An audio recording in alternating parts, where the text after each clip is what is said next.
ನಿಮ್ಮ ವಾಹಿನಿ, ಇದ್ದಿದ್ದು ಇದ್ದ ಹಾಗೆ.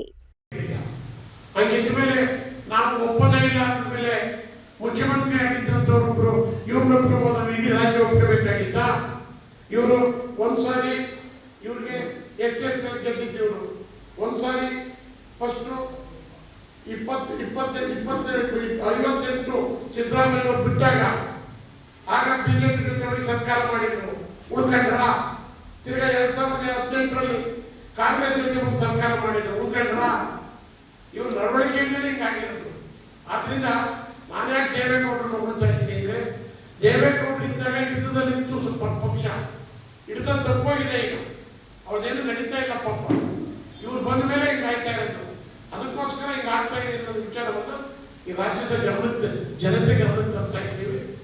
ಇವತ್ತು ಡಿ.ಕೆ. ಶಿವಕುಮಾರ್ ಅವರು ಒಳ್ಳೆ ಕೆಲಸ ಮಾಡ್ತಾರೆ. ಇನ್ನೂ ಹೆಚ್ಚಿನ ರೀತಿಯಲ್ಲಿ ರೈತಾಪಿ ವರ್ಗಕ್ಕೆ, ಹಿಂದುಳಿದವರಿಗೆ, ಎಲ್ಲ ವರ್ಗದ ಜನಕ್ಕೆ ಡಿ.ಕೆ. ಶಿವಕುಮಾರ್ ಅವರು ಮಂದಾತಿ ಪಾರ್ಟಿ ಅನ್ನೋದು ಇನ್ನೂ 5 ವರ್ಷ 7 ವರ್ಷಗಳ ಕಾಲ ಮುಖ್ಯಮಂತ್ರಿ ಆಗಲಿಕ್ಕೆ ನಾವೆಲ್ಲ ಶುಭ ಹಾರೈಸ್ತೀವಿ. ಈಗ ಅವರು ಏನಾದರೂ ಬಿಜೆಪಿ ಜೊತೆಗೆ ಇದ್ರೆ 10 ರಿಂದ 12 ಸೀಟ್ ಬರ್ಕೊಳ್ಳಿ. ಅವ್ರು ಹೊರಗೆ ಬಂದರೆ ಈಗ ಹೇಳ್ತೀನಿ, ನನಗೂ ಜ್ಯೋತಿಷದವ್ರು ಬಹಳ ಜನ ಗೊತ್ತಿದೆ, 8 ಸೀಟ್ ಬೇಕು ಬರೋದಿಲ್ಲ. 8 ಸೀಟ್ಗೆ ಸಿಗುತ್ತೆ, ಅಲ್ಲಿಗೆ ಹೋಗ್ತಾ ಇರೋದಿಲ್ಲ.